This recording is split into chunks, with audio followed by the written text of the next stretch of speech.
Hi, I'm Chris, and I'm going to tell you how Napoleon Bonaparte wouldn't have become Emperor of France if not for Saint Bernard named Barry. Hi, I'm Drew, and I have a story that's pure gold. Hi, I'm Kimberly, and I'm about to tell you about one of the most unbelievable origins of one of the most famous literary wizards in history. What does all this have to do with the word pass? Find out in this week's episode of History Bluffs.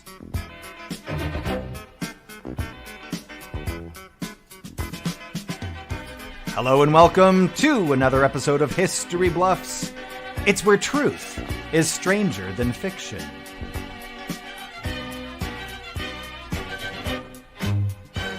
Want to welcome to the show the host. It's no other than me. It's Adam.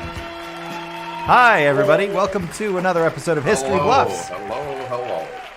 This is a fantastic episode where truth is indeed stranger than fiction. This is everybody's favorite midweek history-themed game show, comedy game show. And what we're going to do is we have three historians. Everyone, give a round of applause. Why not? Let's hear it. There they are. They're right there. I'm going to welcome them right now. It's Chris, it's Drew, and it's Kimberly. Thanks, everybody, for joining. We'll get to you folks in just a second. I'm going to tell the people out there how this works. It is a game show, and the game of it is trying to find the bluff. So two of these historians are buffs, and they're telling you some real hardcore facts about history, and you're going to learn something. The other one is completely bluffing. Well, I say completely. You know what, Darren? This would be a great time to bring up that rules card because I kind of need a little bit of help. There it is. Boom. Historian rules. They're inspired by the topic. What's our topic today, Darren? It's somewhere in there. Darren, you got a topic for me?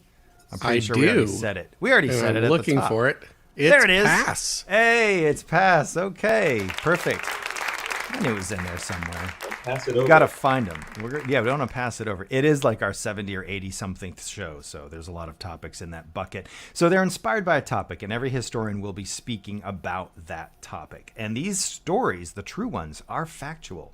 Every bit of what they say about that is factual if they are the buffs.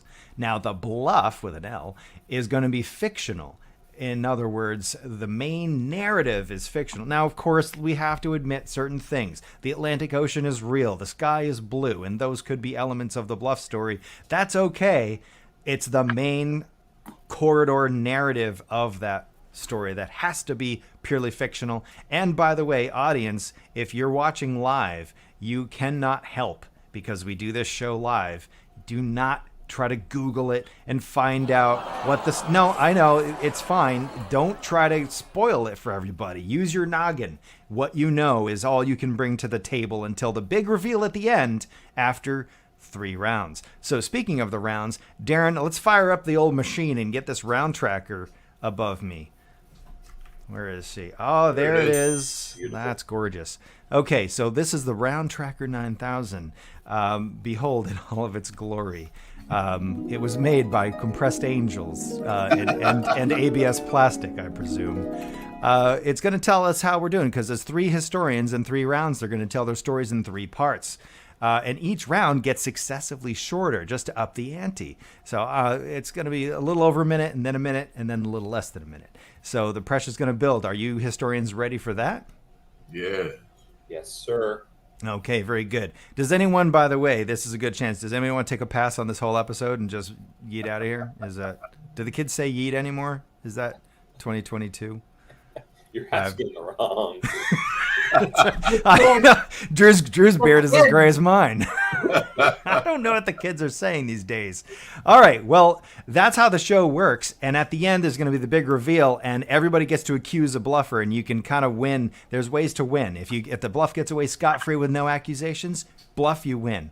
But if a truth teller gets accused as a bluff, it starts to dilute the equation, and we'll get to that toward the 3rd round. But in the meantime, we have a show to get to.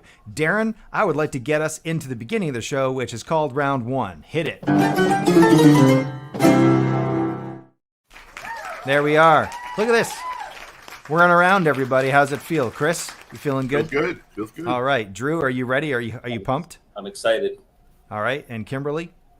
There are truly no words. Truly no words. I also want to congratulate all three of you for being red, blue, and green, which are the core colors of additive color used in computer science. There you go. Little fact for you. I told you that you were going to learn things today, and it's starting right now. So what we're going to do is, in order of appearance, top to bottom, red, green, blue. Thank you, Darren.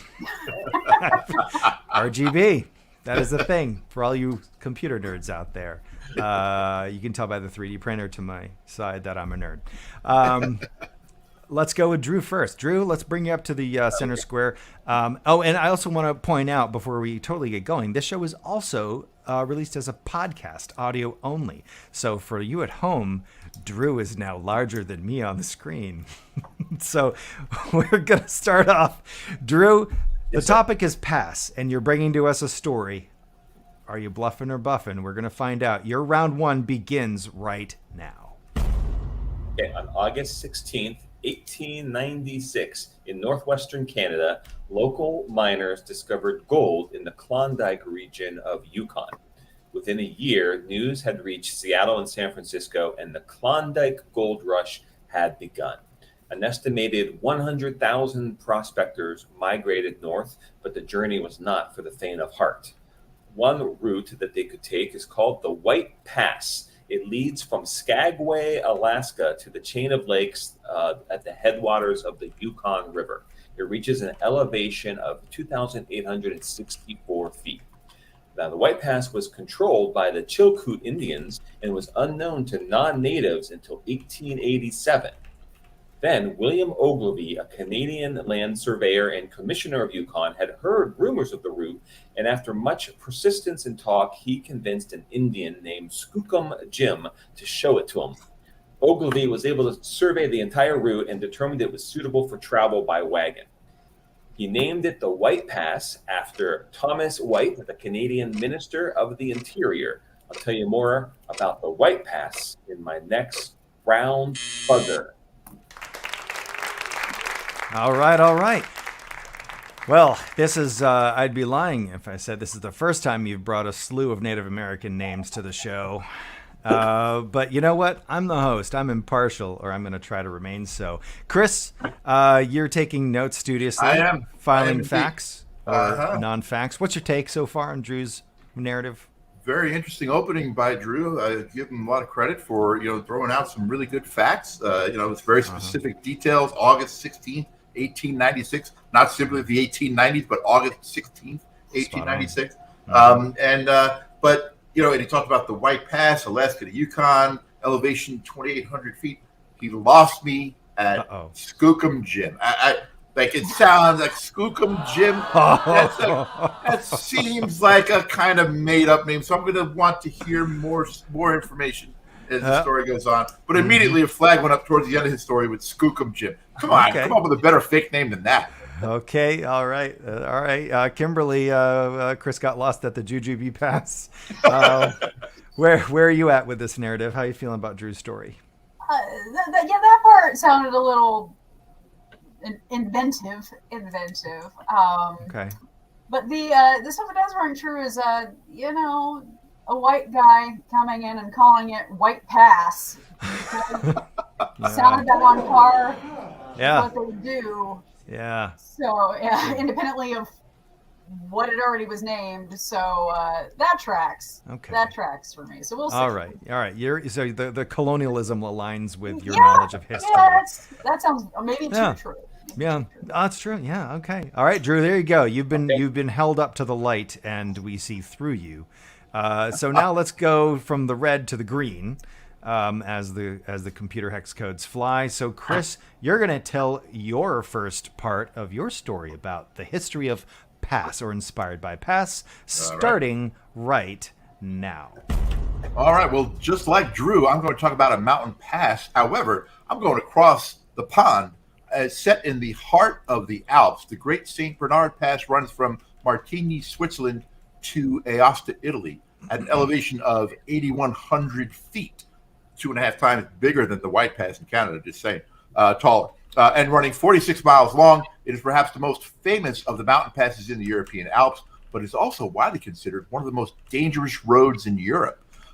Despite that, it is still today one of the most renowned attractions in Switzerland because of its majestic scenery, its breathtaking views, and the dozens of adorable St. Bernards roaming around in the area. Before it was paved, however, it was a dangerous shortcut used by invading armies for several hundred years because it shaved months off of their journeys rather than going around the coastal route.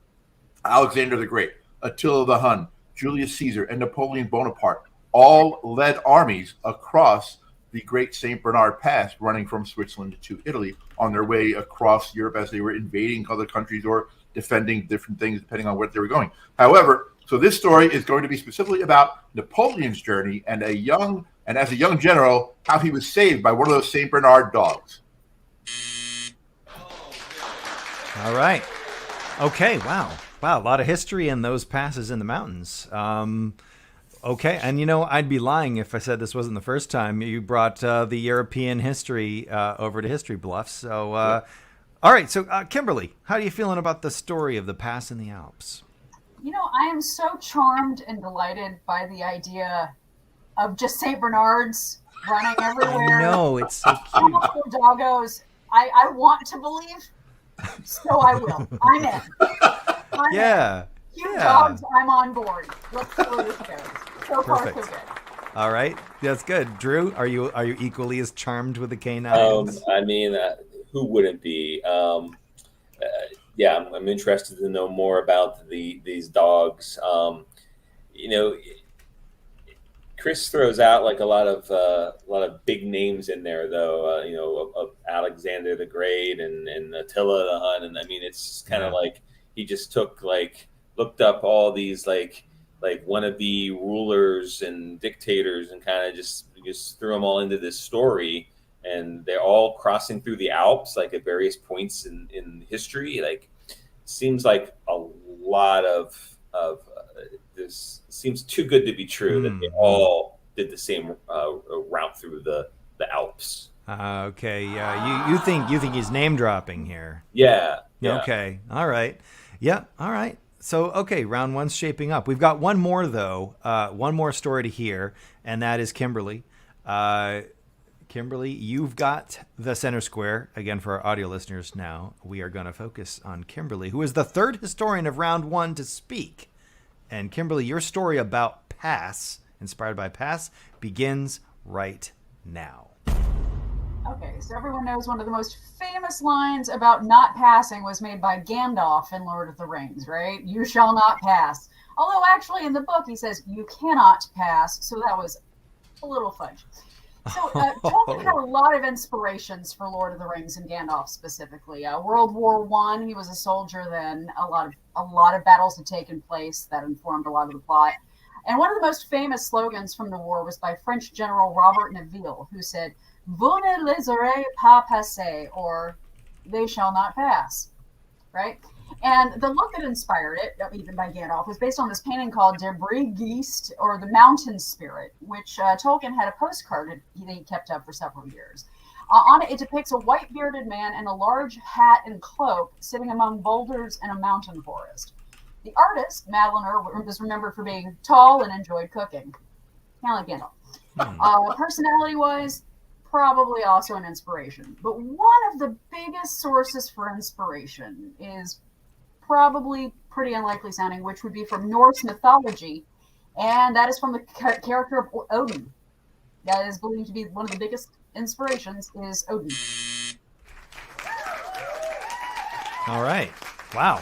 Yeah, there's a lot of, there's a ton of fan discussion out there about where Tolkien gets his inspiration. Chris, what do you think? Is this lining up for you? It mostly lines up, except for, just like Drew's first round story, one glaring thing that jumped out at me. Talked about, started off with Gandalf and You Shall Not Pass. Interesting side note that they took some editorial license and changed the books cannot to shall not. And then, she started throwing out a lot of French there for a second, so I had a hard time keeping up. But I followed along. Luckily for us, thank you, Kim. She was kind enough to translate for us.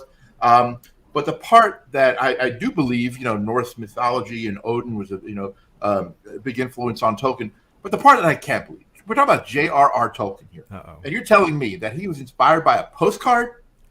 That seemed that's a little pedestrian, I think, for J.R.R. Tolkien's capacity to create stuff. So that right there was a flag went up for me. All right, there it is. Okay, yeah, that's a strong point. That's a strong point. You'd think all the circles that Tolkien ran in, he'd have other inspirations. Drew, where do you sit on the dial here? I don't know. This all sounds very, very feasible, believable to me. I do know a little bit about Tolkien. And by that I mean I saw the biopic about him. So okay, that's a start. Yeah. So yeah, I know that he definitely was like served in the war, and that definitely inspired some of his writings. So I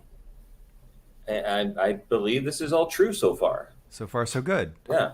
Okay. All right. So far, so good with Drew. All right. Well, that's if you look at the round tracker above me, sorry, audio people, but I'm describing it's full, which means we've heard from 3 historians, which is all the historians we have today, in round 1, and we're now going to move into the next round, which is round number 2.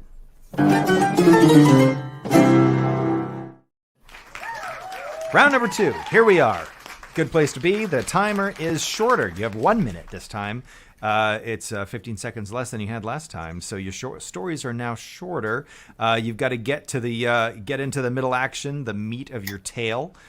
So last time we went red, green, blue, so now we're going to start with green. So Chris, you're going to be in the middle spot now, and we want to hear Act 2 of your story about the pass in the Alps, which is so dangerous. So Chris, the floor is yours. You have 60 seconds, begin. Okay, so in May 1800, General Napoleon Bonaparte was a 30-year-old first consul of the French Republic. This was 5 years before he became emperor. A German army had laid siege to French-occupied Milan in Italy. Napoleon was ordered to take a French army of about 40,000 men and go free Milan. To gain the element of surprise, he decided to cross the dangerous St. Bernard Pass. Over several days, his army went over the pass, believe it or not, in single file, interacting with merchants and entertainers, providing some cover for them along the way. And the snow, it had been snowing, so it was dangerous crossing in the middle of a snowstorm. The snow had become so packed that the men, once they were able to get to the top, they were literally able to slide down a portion of the backside of the pass, sitting down as if they were on toboggans, including Napoleon. He was the last man over in this thing. However, 50 of the men in front of Napoleon and Napoleon crashed, bunched up, fell over the side. Enter Barry, the St. Bernard rescue dog, and I'm going to hear about that in the next round. Oh, Barry the Bernard. Not Bernard the Bernard, but that's awesome. Okay. All right. Fantastic. This is starting to heat up. We got rescue dogs. Drew, you're chuckling. What do you got? How do you feel about this so far? Okay. So what do you say? Like how many men? 40,000? 40,000 army. 40,000 men march single file. Like, what are they? The Tuscan Raiders, like to hide their numbers. Is this what's going on here? I feel like you're watching Star Wars, and then I cannot imagine any military like condoning just like hopping on a sled or just like sliding down a mountain. Like suddenly it's just a big party. You can't picture Napoleon on a sled just having a good time. Any of them. The French doing this? No, this is absurd. All right. The French don't have fun. Kimberly, what do you think about that? That does sound accurate. No lie.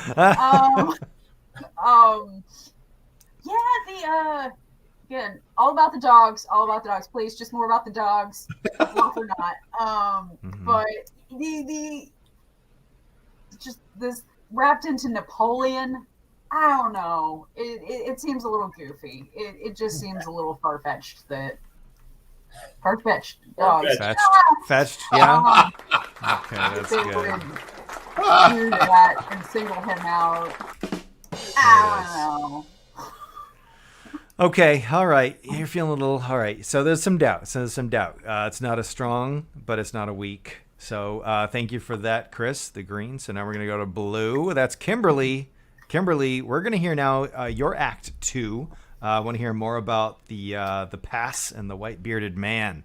So let's hear your act 2 for round 2, starting right now. Okay, so yeah, Odin and Gandalf, so many similarities that you can see. One of the names for Odin was Wand Bearer, or the Wanderer. He had a long beard, he had a hat and a staff, and Tolkien straight up said in a letter that he thought of Gandalf as a, quote, Odinic warrior.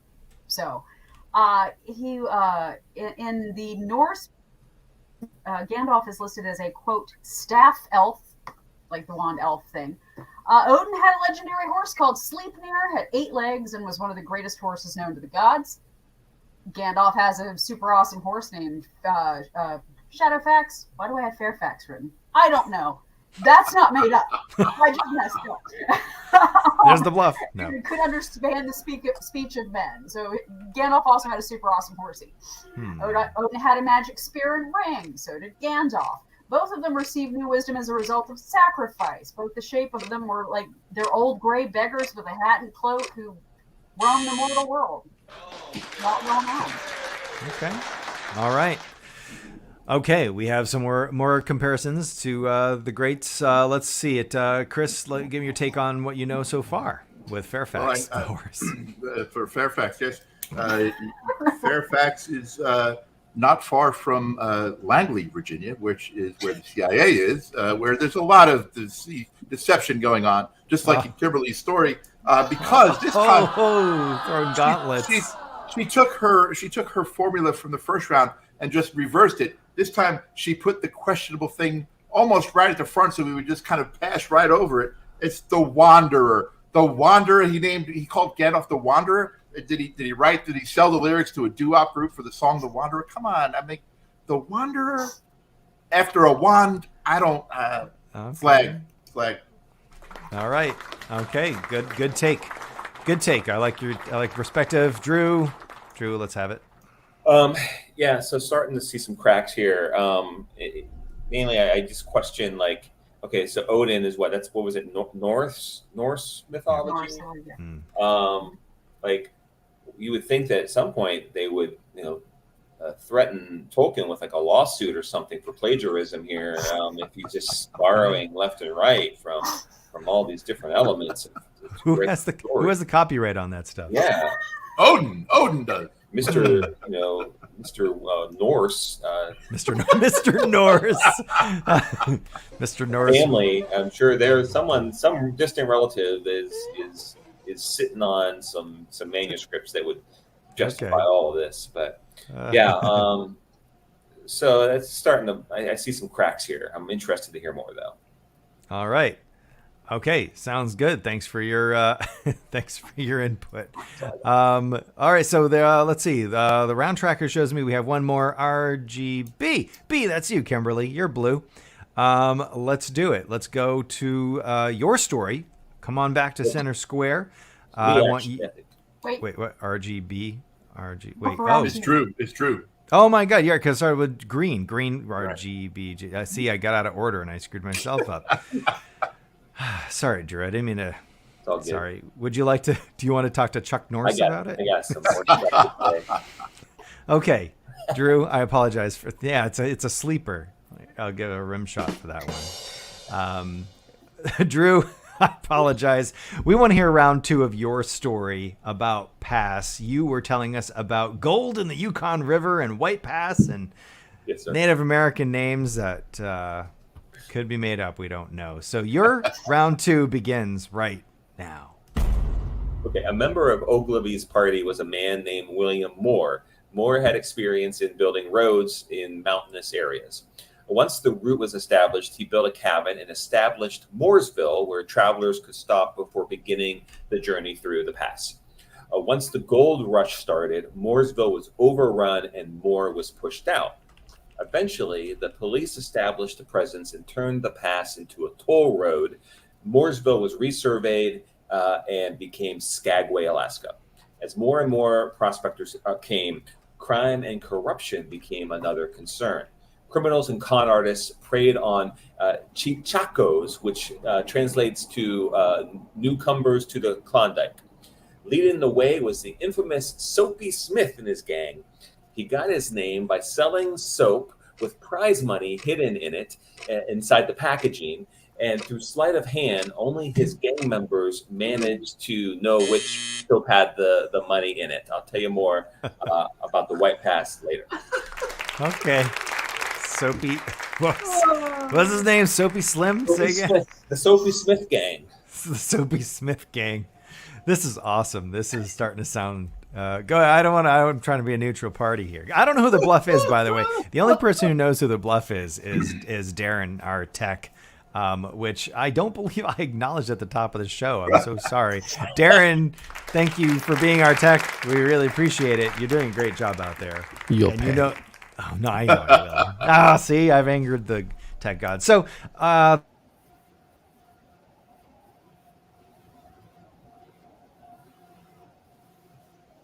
about the Soapy Smith gang. Sorry. Wow, these names are trying. But I know people who actually perform out in Skagway Really? in like this bar, kind of fantastical, telling the story of Alaska kind of way. And some of this is starting to sound really familiar about the just the fantastic things in the Klondike discovery and stuff. Really? Starting to feel true, but these names are just I don't know. I don't Yeah. know, just because of how we speak them, and so they sound different. But that's just the thing that On the fence, huh? It's almost as if truth could be stranger than fiction, which is What? the whole thing of the show. Yeah. Okay. All right. I see where you're feeling. Chris, what do you think? Are you on the same page? Not really. I don't know anyone that performs in Skagway, and it's not ringing true to me because he talks. First of all, William Moore in Mooresville. I'm like, when he said that Mooresville was taken, I'm like, who took it? The Grinch? It sounds awful like Whoville. I think the Skags took it. The Skags took it. The thing for me was he talked about Chinchoco, which he had me believing that until he said there was a prize in it. I'm like, what is it, Chinchoco Krispies? There's a prize in the box? Come on. Oh, that's not. Oh. No. Nope. All right. That's, Not yeah. track. Nope. Doesn't track. Chris is feeling some doubt. Doubt, Drew. Okay. Doubt has been cast. But all right. Well, thank you for your input, everybody, and thank you for all your round 2 stories. There's only one round left, and I think it's time to get to it. That's going to be round number 3. Welcome to round 3. It's where there's 2 rounds previous and no rounds after. This is the end round of the show, so we're going to hear once more from each of the 3 historians to wrap up their stories so we can then cast the final judgments upon them. So let's see, we started with red, then we started with green, so it's time to start with blue. Kimberly, we're going to put you on stage here and hear your last encore, Act 3. We're going to hear about more about Who Shall Not Pass. The floor is yours right now. All right, so the pivotal scene where Gandalf says, "You shall not pass," or "You cannot pass," it all comes down to this. So we've had all the character inspiration. It also, the Norse stuff went into the plot inspiration that led behind that line. In Ragnarok, to stave off an invasion, Odin confronts a fire creature on the Bifrost. I think his name is Surtur, but my handwriting is very sloppy. On the Rainbow Bridge, like you see in the Thor movies, and he shatters the bridge and falls down and sacrifices himself. In Lord of the Rings, Gandalf fights a big fire creature at Balrog on a bridge, shatters it, and falls down the hole. And that comes to the "you cannot pass" thing. All of it comes together. Wow, that's a little on point, isn't it? Almost too on point. Was there plagiarism here blatantly? Chris, are you feeling? Yeah, I wondered the same thing. And the tell for me that really keeps me in the skeptical camp of Kimberly's story was that she conveniently can't read her own handwriting. A classic bluff tactic. A classic bluff tactic. Like, I don't remember what I wrote here, but it was along the lines of this. While she says that, she's thinking of something else to bring this all together, and she knows some of the Norse mythology, the story of Odin, and ties it in together. I was waiting for her to start talking about, was it a European swallow or an African swallow? Okay, delay tactics. I see. Okay, Yeah. that's good. All right. Wow. So, all right, Drew, are you feeling just as suspicious here? Are you buying it? Yeah. Well, I've seen the movies a million times, and I know that the next line that Gandalf says is "Fly, you fools," and and I would be a fool if I believed that this story was Oh, 100% true. So okay. I'm finding it's kind of falling apart. Like Chris said, Oh man. conveniently can't read her own writing. Okay. Wow. So yeah, All right. Thank you. Wow, Kimberly, round three didn't go so well for you. You're losing the confidence. But then again, you could be telling the truth. You might be bluffing. We don't know. So if you're not the bluff, then the bluff is somewhere in there, casting doubt on your story. That's how this game works. So let's hear from the other two historians. Let's see, red, green, blue, red. Drew's next. Drew is next for his final act of round three. Drew, you're gonna tell us the final chapter of your story about Mooresville, Skagway. Okay. Let's hear it. The floor is yours right now. okay. So even though the White Pass was made more accessible to those trying to get rich, it was still very treacherous. Many did not have the luxury of a horse or a wagon and ventured out on foot. But during the gold rush years, so many horses died on the route that it earned another nickname, the Dead Horse Trail. The harsh climate, grueling conditions, and length of the journey led to widespread starvation and death amongst the travelers. Many of them made meals of the dead horses found along the way. Some travelers were known to go insane, most likely due to the rotting of the bodies of humans and horses in the snow. Eventually, a narrow gauge railroad system was built, and the journey through the White Pass became more doable. Today, the White Pass is a U.S. National Historic Landmark. Wow. Okay. Huh. All right. Wrap that up in a nice national park format. I wonder where all the horse skulls are. I'm going to go to Kimberly first for a take here. What are your thoughts on the wrap up of this story? Drew is trying to convince us about the haunting nature of this path. You buy it? There's just so many convenient on the spot names for White Pass and Dead Horse Pass. The Soapy Smith game. But then again, were our ancestors that bright? Who's to say? Right. Geez, I don't think so. I'm not buying it. Okay. Oh, wow, you're not buying it. Okay. Mm-hmm.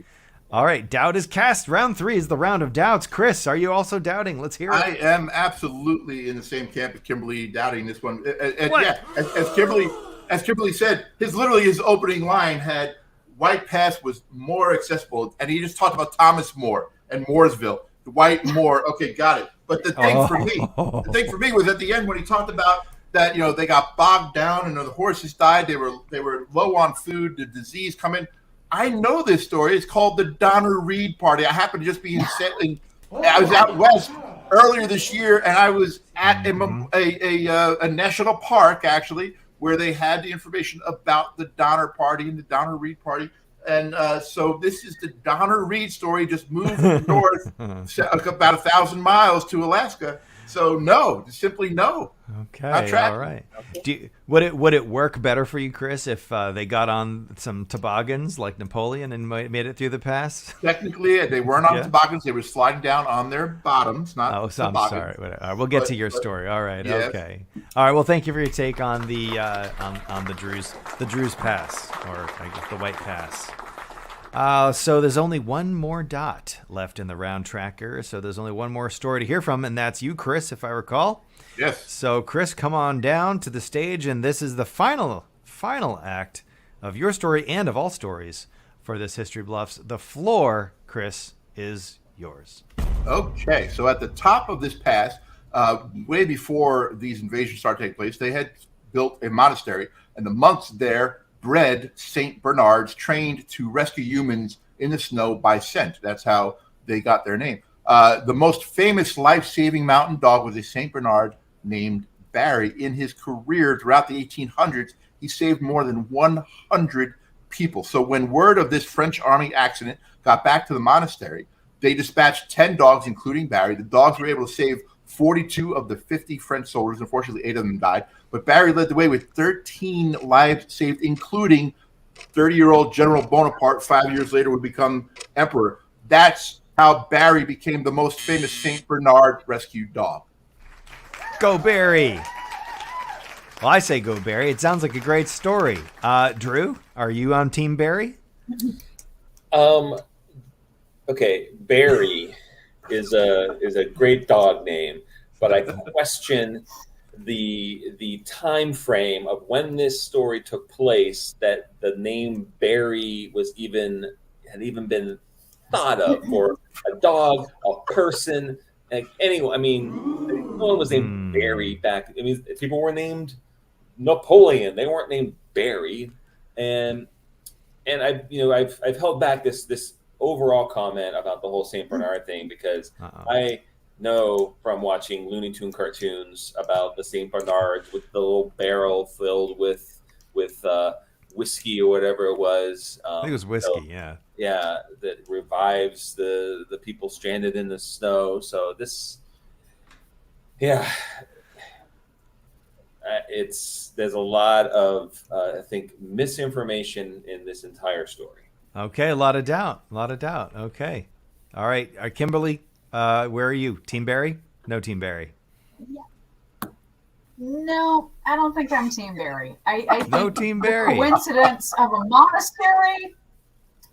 It's also perhaps one of our last names is Barry, so that was a quick go-to. Okay. That's true.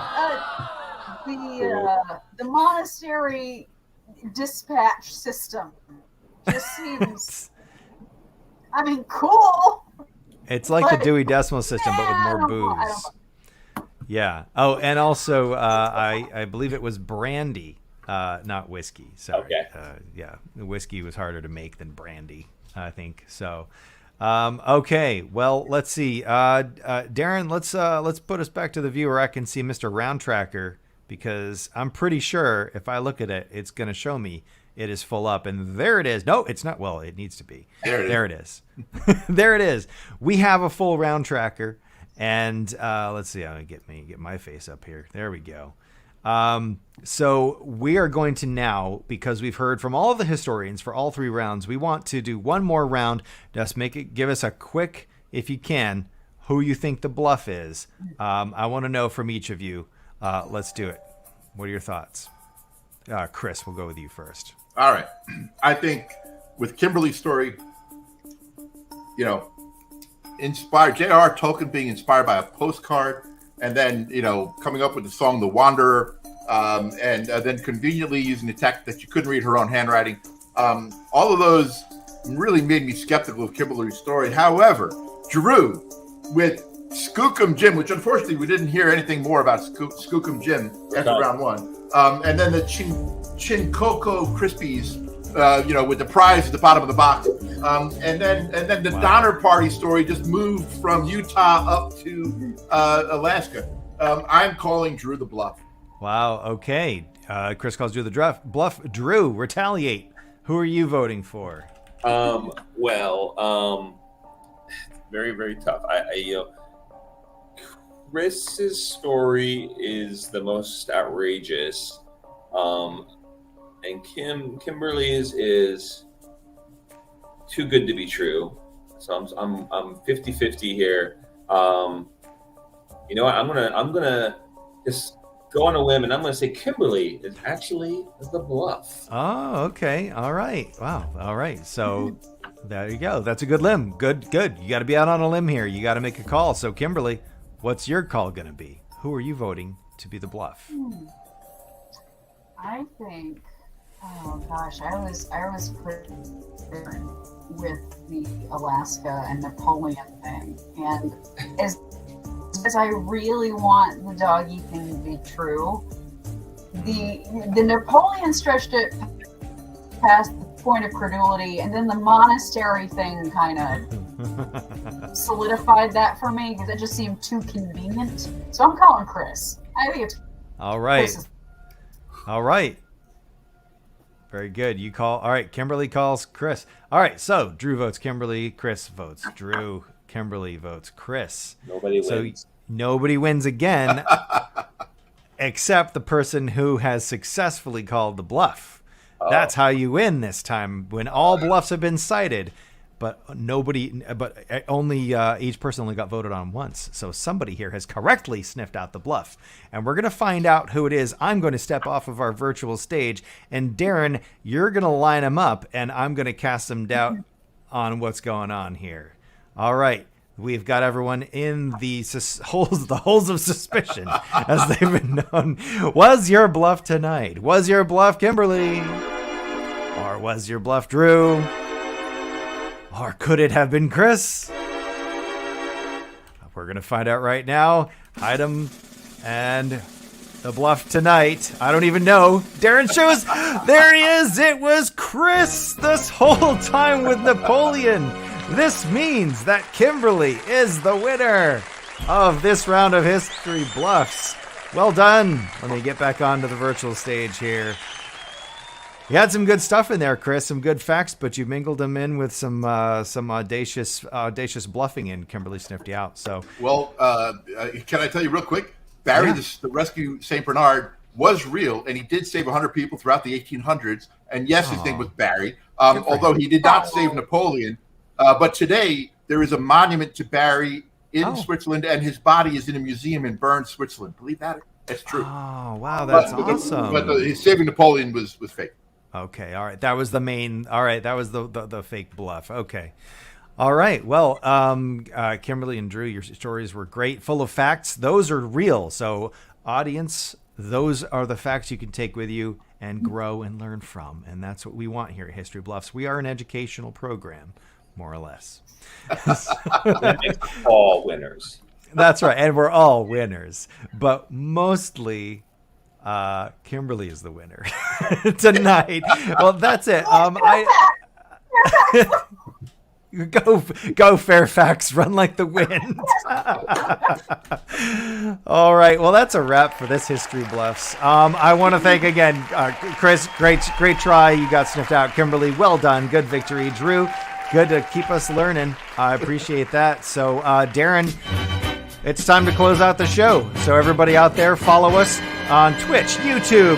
We're Progressed on Facebook, and get us where you get your podcasts. See you next time.